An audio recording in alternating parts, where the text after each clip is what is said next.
Bom, galera, estou aqui com essa videoaula. Vocês estão vendo aí no computador. Tá com visual legal, assim, ícone na tela. Então eu vou explicar a vocês como fazer isso aí. Principalmente vocês que gostam de fazer videoaula, é melhor ficar assim, vocês escolhem a qualidade que quer. Então é o seguinte, vocês vão ter que baixar um programinha chamado Rocket Doc. É esse que faz isso aqui, ó, tá vendo? Ó, com os ícones flutuantes. Então você pode arrastar ícones da sua área de trabalho e pôr lá, entendeu?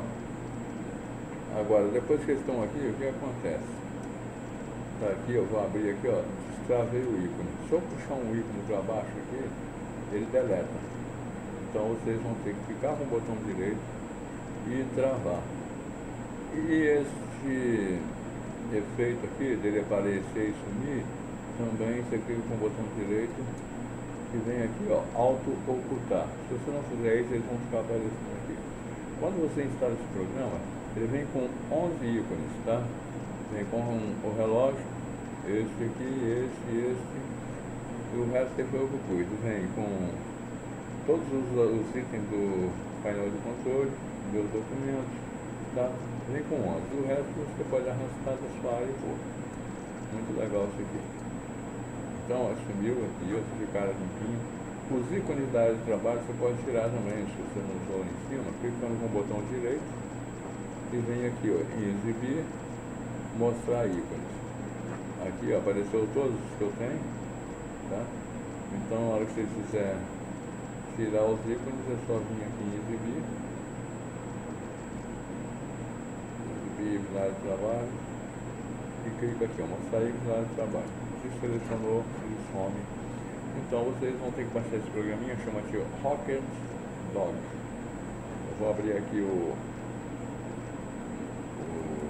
bloco de notas para mostrar isso para vocês verem. Então se escreve. Então escreve assim,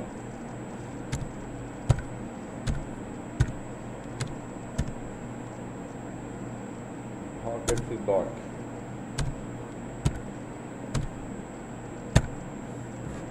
Ok? Então é, vocês baixam o programinha lá no baixo aqui. Baixa ele no baixo aqui e ele vai ficar aqui, ó. Você clica aqui em todos os programas, aí você vai achar ele aqui. Aqui está o meu aqui agora. Aqui, ó, Hotlock. Você clica nele 2 vezes e ele instala aqui os 11 ícones. Depois é só se arrastar da área de trabalho lá pra cima e tudo bem, e usar isso aí. Isso aqui incrementa legal o computador, você fica com a área livre, sem muita palhaçada, principalmente quem gosta de fazer vídeo aulas, entendeu, galera? Tudo de bom a vocês e até na próxima.